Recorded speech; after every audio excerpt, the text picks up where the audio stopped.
Welcome to part one of a three-part series on knee strengthening.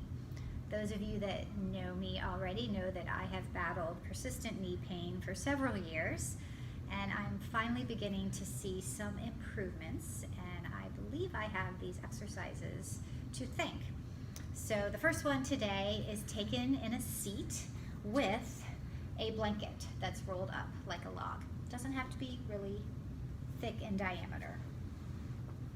Come to a seat, really root your pelvis, the bottom part of your pelvis down. That might mean moving the flesh that's back there towards the back of the room.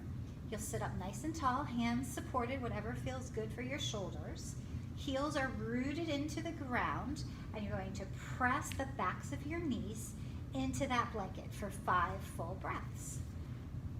And I won't hold up or take this for 5 full breaths right now, but that is the idea, not lifting the heels off of the mat.